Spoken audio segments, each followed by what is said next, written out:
I'm Susan Birmingham. I want to welcome you back to Managing Life 101, where you learn how to manage your life, or it is going to manage you.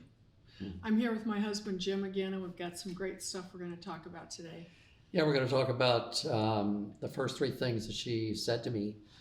One of the first three things when we met was say what you mean, believe what you hear, and we're both on the same side. And when I first heard the term say what you mean, that means, and how often have we all said this, somebody says to you, well, how you doing? Fine. You better mean that. Yeah. You better actually mean Right. fine.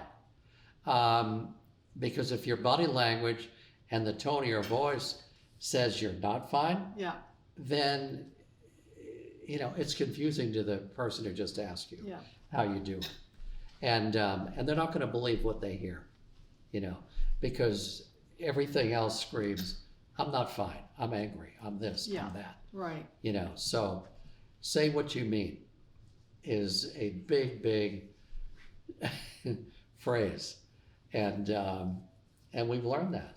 Yeah. We've learned to say exactly what we mean, haven't we? Oh, yeah. In fact, the way that I heard it is my sponsor, when I first asked her to sponsor me, and she said, okay, here's a couple things. She said, first of all, there's 3 principles of which I work in my relationships. And of course, this is what I've adapted and what I was able to share with Jim. But they were say what you mean, believe what you hear, and we're on the same side.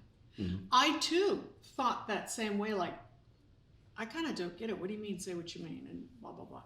She used a great thing. She said, if you are going to go out to lunch with somebody, say like we're going to go to lunch, and I'd say, oh, hey, you want to go to lunch? And you tell me, well, yeah, that would be fun. And I'd say, well, what would you like to have? And you say, oh, I don't really care, anything. But inside, you're thinking, oh, I want something healthy. I want like a salad, And I say, well, let's go for Mexican food. And you go. And then all of a sudden, like a little while down the road, you're kind of getting a resentment because now you're not feeling that good. You feel all, Yeah. puffy and bloaty. Yeah. Yeah. Anyhow, you believed what I said. I mean, I believed what you said. Yeah. I believed what you said. You told me that, like, well, I don't care. We can go for whatever. And, but then all of a sudden we kind of weren't on the same side because you started to build up a little resentment. Now, this didn't really happen, but this is an example. So it is so important to really say what you mean. Another example is, how many times do you have somebody maybe over, or you go to somebody's house and, they say, oh, would you like something to drink? And I'll say, no, I'm good right now. I'm fine. And they'd say, really? Are you sure? Let me get you something to drink. I'd say, no, really, I'm good. I'll okay. Oh, come on, I'll get you a glass of water. This is where I actually will say to them, believe what you hear. Because I am telling them that I really don't want any water right now. Yeah. And I think the big thing about this, we're on the same side, really comes in. That's more applicable, like when you kind of start to have a discussion. Where you think that, like, oh my gosh, is he going to get mad, or is she going to get mad, or whatever. And it's not even just with relationship, it's with all relationships. You talked about those 5 areas of life, and actually there's 6 because it's relational. Sure. Right? It's the 6th one. And that's what really is important in those 3 stepping stones. There's really 9 stepping stones we're going to talk about today. Those were the first 3 that we introduced you to. And I mean, I applied them in every part of my life, with people I worked with friends that I have, with my family, and absolutely with my husband. And we still do that to this day.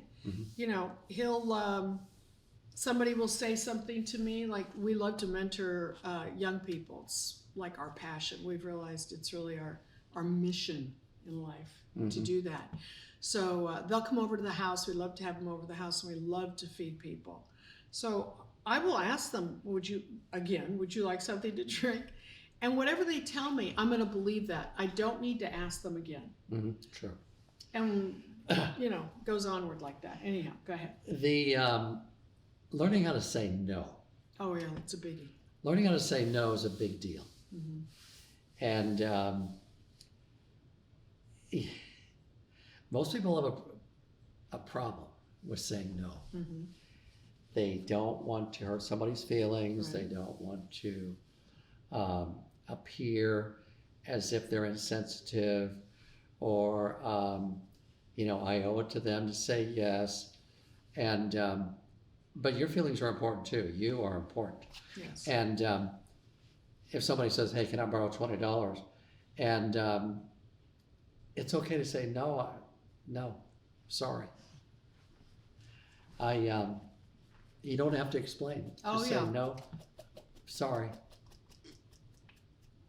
and then don't say anything. That's the hardest part, That is the hardest part. which leads us to the next three stepping stones. Go. Well, you started. I love it when you go. Explain. Yeah. Well, don't explain, don't blame, and don't complain. Yeah. Well, that's a biggie. Most of the time, if somebody says no, they have to go through a lengthy explanation as to why.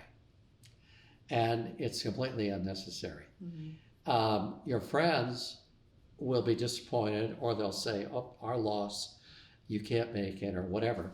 And your friends will remain your friends. Those who are your acquaintances or not that good of friends, if they say, "Why not?" you just say, "Well, I can't. I have other plans. I can't make it." Or the That's best. just it. And Or the best, which Which is, is? that just doesn't work for me. that doesn't work for That's me. like, it's such Yeah. a great line. Oh, that doesn't work for me. Yeah, that's true. That's a good one. Well, the complain, explain, and blame, Mhm. and the explaining, which is what we were talking about. Explaining can quite often be you show up late Oh yeah. for your appointment, and then you go into a lengthy explanation, which is really a wordy excuse to get you off the hook. When in reality, you could simply say, "I apologize for being late. It won't happen again, and this is not me." And then you better be sure that you're saying what you mean when you say, "This is not me." But you don't have to go into a lengthy explanation. You're late, period. Yeah. You're here now, let's get going, But the lengthy explanation parts are kind of a default way of being for so many people, and it's unnecessary. Yeah. And when you can just simply say, "I apologize for being late," whatever it is, whatever the thing that it is you can't do or won't do, you simply state the truth that you can't do it, won't do it, or you're late, and let it go at that. And complaining brings everybody down. Oh yeah. And some people are chronic complainers. Yep. And that just feeds on itself. It's like a little hungry little animal that feeds on itself and serves zero purpose. Complaining is a lot like drama. You don't need it in your life. Mm-mm. It serves zero purpose. And blaming heavy traffic, blaming a flat tire, blaming this, blaming that, is just a reinforcement for an excuse as to why you didn't do what you said you were going to do. Mm-hmm. And living your life in a very managed way, your words and your actions will always match.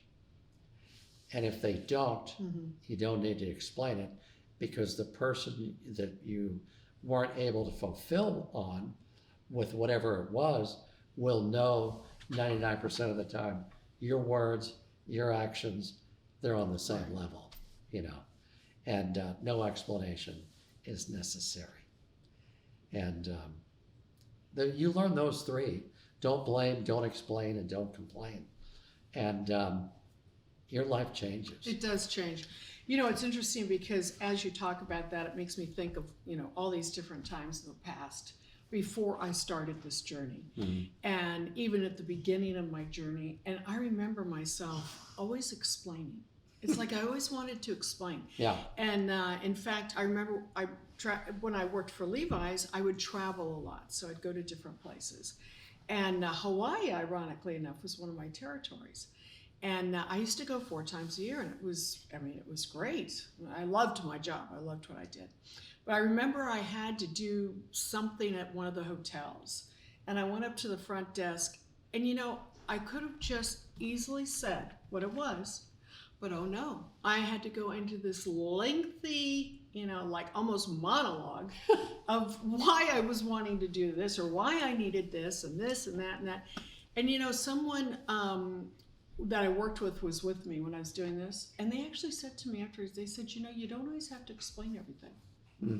And that really stuck with me. You know, it's before I'd met Jim, I didn't know those three stepping stones so succinctly put when you told me about them. And I thought that was a big deal. You know, that really helped me, but it was a process for me to learn that. And then one of the things that popped in my head too, when you were talking about, you know, blame, explain, and complain, was what I learned in AA. You know, on page 449 of that, I think it was the 4th edition of the Big Book, where it talked about, you know, before I got sober, I always judged myself by my intentions, okay, by my intentions, while the rest of the world always judged me by my actions. True. Yeah. And I started to realize the longer I stayed sober and the more I worked my steps and, you know, started taking direction, is it's like I equate it with snow skiing, because I had snowed ski before, right? When you first start your snow plowing, so like you're not together, you know, your skis are not together, they're like in this little like snow plow thing, right?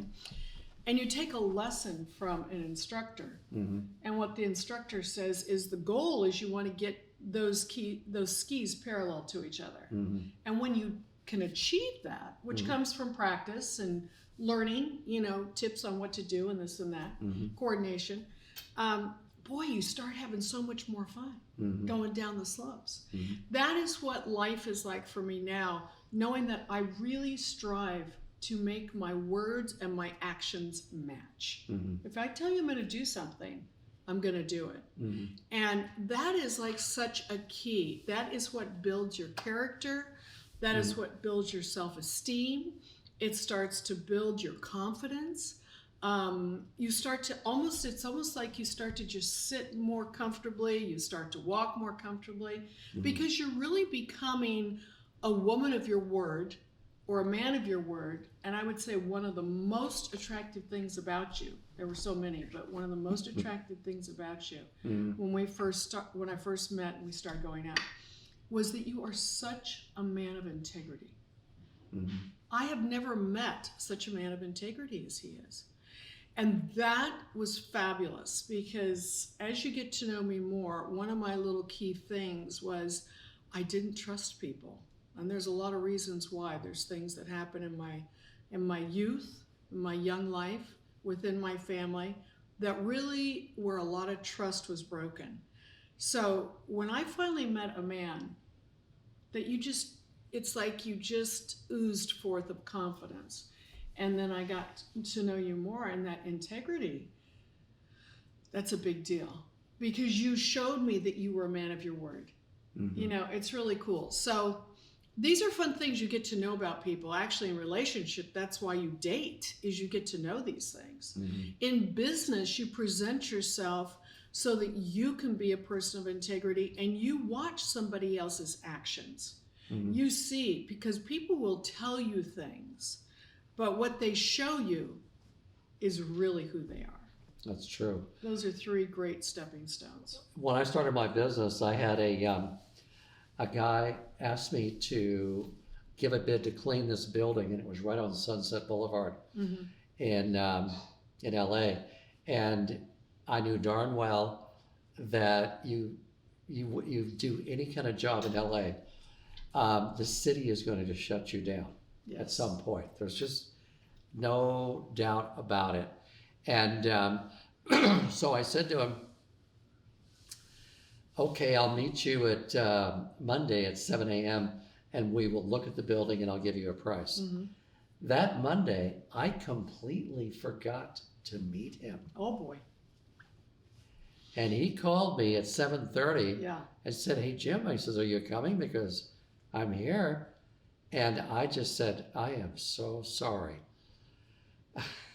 Yeah, I completely forgot. Yeah.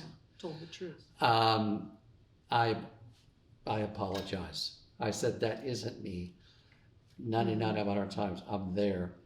I apologize. I understand if you don't want the bid. And yeah, but he says, no, I do want the bid. So the following Monday, I met him at 7 a.m. and gave him the bid. And the following week, we did the job. We showed up at 3 a.m. And I don't know what happened, but the city did not shut us down. And we cleaned the whole building. That's so great. And he paid me, and it was a great job. And but I did build in the nightmare factor into the job in the form of pricing, but it went just the way it was supposed to go, and it really worked out well. But when he says, Jim, where are you? I'm here. I didn't make up any excuse whatsoever. I simply said, I am so sorry. I forgot. Yeah. I blew it. Mm-hmm. You know, I'm sorry. And he gave me a second chance, which I was truly grateful for. And we performed, and it worked out. And I just learned, always tell the truth. Yeah. No matter how humiliating it may be, you know, and you don't need to make up elaborate excuses. It's pointless. And I can tell you something, that it does give you a sense of empowerment to just be you, Yes. you know. Yes. And occasionally I would have the guys ask me, they work for me, can I get an advance on my pay? And I learned over time that's a bad idea. And so I just said, you know, as I would get new guys on and they would ask me, I'd say, no, I can't do that. I said, if you're in need of money, ask family members. Yeah. You know, I cannot be your bank. Right. I'm just your employer, you know, and that's it. And I avoided a lot of problems because Yeah, I good. didn't always do that in the past, Yeah. and it always led to a problem which I created. Which I love is like an amazing transition. You didn't even know you were making up to what the next 3 of the 9 are, Yeah, which is create, promote, and and allow. allow 99% of what goes on in our lives. I mean, when you said that to me, we create, promote, or allow 99% of what happens in our lives. That was like, wow. I mean, eye-opening, mind-blowing, all the stuff. Because I really look back on my life and I see that, yes, there was so much that I created. I promoted it because I was still involved with it. And then I just continued to allow it to go on. You know, all the dysfunctional relationships I had because I didn't know better. I think that's what was really, really Sure. wonderful, was the freedom to learn that I really can take charge of my life. I can manage my life rather than it managing me. And boy, what you talk about, that create, promote, or allow, 99% of what happens to us, it does. And it makes your life very unhappy when you start to just like not manage it. It's managing you. It's going out of control. And it's like a train. I felt like a train wreck at times. I really did. I feel like, oh my gosh, I'm going to have a train wreck. Yeah. Because especially in relationships with men, because I just never chose healthy men. You know, I started getting better once I got sober, so that God could prepare me for you. You know, to get there. The good news about create, promote, and allow is you are nobody's victim. Oh, that's good. And Yeah.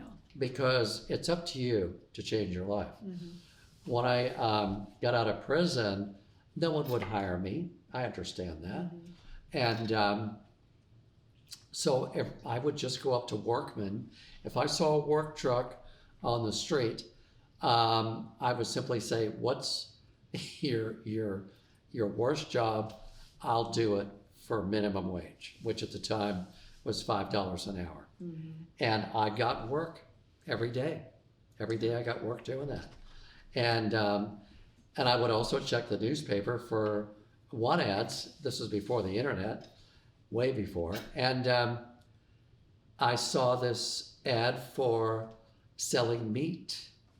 And my mom had a old Toyota pickup truck, which she allowed me to drive. And I went to Gardena, California, and I got a job with Tully Meats, selling meat and seafood door to door in South Central LA. And it's funny because I was always out front about my past.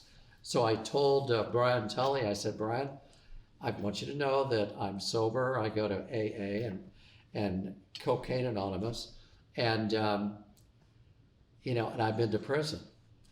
And he said at one point, he said, "What was your best week when you were in the drug business?" And I told him what my best week was, and he said, "You're hired." He says, "I want somebody who knows how to make money."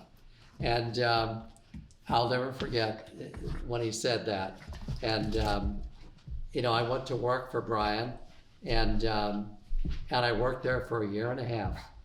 And I'll never forget, in the very beginning, he said to me, because I said to him, I said, "How do you sell the meat?" And he said, "Ride with me, say what I say, do what I do, and you'll sell the meat." Yeah, that's really cool. Yeah. So I got all the spiels down, Mm-hmm. and I knocked on every door. We cruised neighborhoods, knock on every door, and I would never leave a house, Mm-hmm. and unknocked. Right. And he said, "Your goal every day is to sell 10 boxes of meat or 10 buyers, whatever comes first." Yeah. And I never let a day finish without meeting that goal. And that was a tremendously good life lesson for me to learn. Yeah. I was the only white guy, of course, in South Central. This was South Central LA. Yeah, I never thought a thing of it. And from what I could tell, with everybody that I met and sold to, they didn't care, Yeah. And I did well. I got to the point where I would, because this one lady says to me, she says, "I work at Pac Bell. You should come down and sell to the whole office." Mm-hmm. I said, "Here's what we'll do." I said, "I'll come down there," and she told me the best time. I said, "I'll give you this box of roasts, prime rib roasts, for free. You herd them out like a little sheep herder, checkbook in hand. I'll sell them, and I'll give you this box of roasts." And I emptied out the freezer of my truck that day, and from that point forward, I only called on beauty salons and office buildings. And I'll never forget the day I called on the Transamerica building in downtown LA. I cruised up, parked. There was a lady standing outside smoking. This is smoking days. Oh, yeah. And I said, "Ma'am, come with me. I want to show you something." And I showed her all the meat that I had. I showed her a big box of prime rib roast. I said, "These are yours. Go on your floor, round everybody up, bring them down at break time, checkbook in hand. I'll sell them, and I'll give you this prime rib box of roast." I emptied that building out, floor by floor. I think it was like $5,000 worth of meat That's a lot. in one day. And I had to go back and fill up the freezer once again. Wow. And come back to the building. And I learned so much doing that job. Yeah. It was just the right job for me. Anyone else I mean, anyone else probably would have not considered that a great job. Yeah. But because every day it was a street hustle, but it sure taught me a lot. Yeah. And I am so grateful that I did it. Grateful to Brian Tully. Yeah. So you created, that's what I love about that. You created that opportunity for yourself. You promoted yourself into it. Yeah. And then you allowed it to continue to learn whatever lessons you needed to Yeah. throughout the time. Yeah. And it's just like when I started to work for Levi's, you know, everything we create and allow and promote does not have to be bad. No. I mean, Oh, no. there's a lot of it that's bad. Yeah. But Can be. It can be bad, but there's just as much that's really good. Mhm. And, you know, I created a fabulous job with Levi's, but I went after it. Mhm. I went after it, I sought it, and then I promoted myself within it to where I was such a great sales trainee. That's what I was originally hired for. Mhm. And they had this big training program that they were doing during that time frame. And especially being a woman, it was a very male-dominated company and in sales. Mhm. So I was very lucky that I got in there. God put me at the right place at the right time. But I created it, I promoted myself within it, and I allowed people to teach me, you know, because I wanted to learn. I wanted to learn from the best. So it's just like when you were riding with Brian Tully and he said, you know, do what I do, say what I say, and you'll sell to me. Same for me. I can tell you that many times, you know, during the course of the day of selling the meat, I would knock on doors all day long and not sell a single thing. Mm-hmm. And I remember knocking on some doors, and there would be a sign on the door that says, if you rob this house, you're robbing God's house. Mm. And I just thought, wow, God bless these people. They're getting, you know, victimized while they're at work, Yeah. trying to earn a living. And I knocked on the door of this other house, and the sign said, don't pray for an easy life, pray for strength. Mm. And I'll never forget when I saw that, I said, dear Lord, just give me the strength to go on and make my goal for the day. Yeah. And the next two houses that I knocked on the doors, I made my goal for the day. Yeah. And there were many times all day long, and I'm going in, the sun is going down, it's getting dark. And I would pull off into a gas station and go to the bathroom at the gas station. And I remember getting on my knees at the sink and saying, dear Lord, if you can just give me a sale before the day ends, I would be so grateful. And Sheena wants to chime in. Shh, Sheena, quiet now. And I will, and I swear, every time prayer worked, Yes. I was able. I'll never forget this one lady. I gave my spiel, and I was hearing no all day long. She opened the door. I gave her my spiel, and I said, "Can I show you the meat?" And she says, "Sweetheart, come on in. Yeah, bring your meat. I want to see it." I brought in the meat, and I'll never forget her. She was an older black lady. She had arthritis so bad, her wrists were all swollen, and she walked. You know, she walked. She wasn't walking was difficult for her, but you talk about radiating kindness and love. She did, and she bought for me over a couple $100 worth of meat. Wow. Right then and there, and I was so grateful to her, and I never forgot her. Yeah. In my life of doing that, the meat and seafood, it really, I often joke and say, everything I ever needed to learn about business, I learned doing that. Mm-hmm.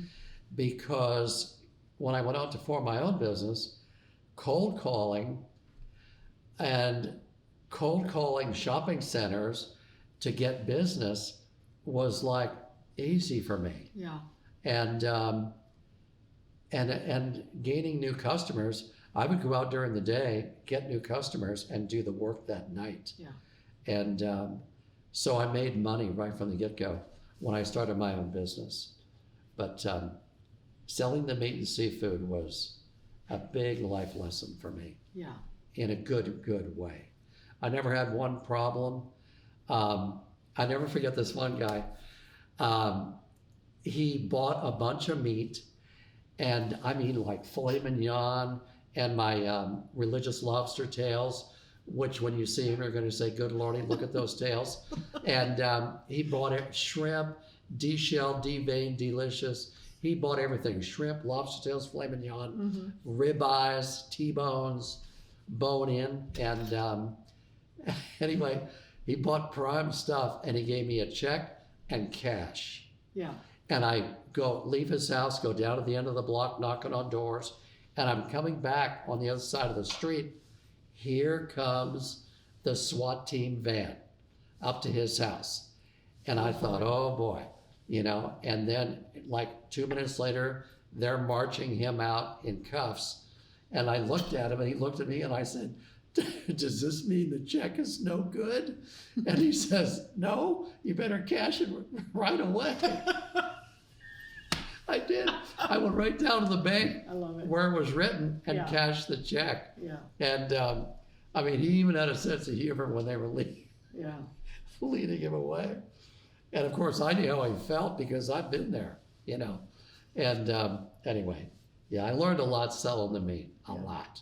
Well, I think you have so many great stories, and that's the fun thing about doing this is that our life experiences are very vast. Yeah, very, There's very varied. no doubt about that. Yeah. And you'll get to hear more of the stories. They're so great. I really want to recap this 9 stepping stones that are such key stones. Key elements Key to- elements to a good life. Yeah. And they really do. They're stepping stones to help you get better. And so Say let's what you recap. mean. Say what you mean. Yep. Believe what you hear. We're on the same side. Yes. We Don't blame. We don't complain. and we don't And explain. we don't explain. Yeah. All right. And Yeah. then we wrap it all up with, I call it CPA, which is always a good accounting. Yeah. But we create, promote, or allow. 99% of Create, what happens promote, and allow means you own Yes. your life. your life. Your If it's life. not going well, it's on you That's right. to change it. That's right. Don't blame anybody else. Yeah. I mean, here's a prime example. Years ago, 2012, I started having tremendous pain. I didn't know if it was my back. I didn't know if it was my hip. I didn't know what it was. But it hurt me to sit down. It hurt me to stand up. I limped when I walked. And we went to specialists. Yeah. Nobody said, kind of the old shrug of the shoulders. I don't know. It could be this, it could be that. Nothing was stood out. And I said, dear Lord, please help me to just get through today. That was my prayer in prison. Give me the strength and the courage to get through today, Lord. Yeah. And he always did. And I've said that same prayer again because I saw a life of pain, which could be the rest of my life. And I just said, give me the strength and the courage to get through today. I made out an affirmation card that said, I am strong and pain-free. Yeah. And I read it every day. Yeah. I am strong and pain-free. A series of events happened. We were referred to a new internal medicine doctor, went to him. He got us on a really good eating and vitamin regimen. Yep. And he was a very kind of like holistic and young doctor, internal medicine. And he was a DO, doctor of osteopathy, blood. And I told him about the pain I was having. He said, go see Dr. Spencer at Memorial. I went and saw Dr. Spencer at Memorial. He took an x-ray. He said, Jim, it's obvious. He was like my age, older. And because I was 65 or 66 Yeah. at the time. Mm-hmm. He said, you need a new left hip. Simple. I said, good, ready, let's do it. And I went and gave blood, a pint, waited a week, gave another pint. Like 3.5 weeks later, I'm in, new hip. 2.5 weeks after that, I'm walking around and, and then like a month total after my operation, we started a rehab gut job on our home. And I worked for 4 months straight. Yeah. And the pain I had after that was healing pain, Right. not pain, healing pain. So what you did is you sought out the solution. That's why he says, you know, when we create, promote, or allow 99%, well, you absolutely wanted to create Yeah, a better situation, I did. you know, so we found it out. So those are the 9 stepping stones. We'll talk about them again, you know, in another session. Yeah, And we just want to wish you guys, you know, whoever's watching and or listening to us, we absolutely know that God has a mission for us. And that is to share what we have learned through life and through God's grace in our life on how to have a great life. So remember to manage life, or it's going to manage you. So this is Managing Life 101, saying, signing off. And we'll see you again soon. Real soon. Bye-bye. take care now.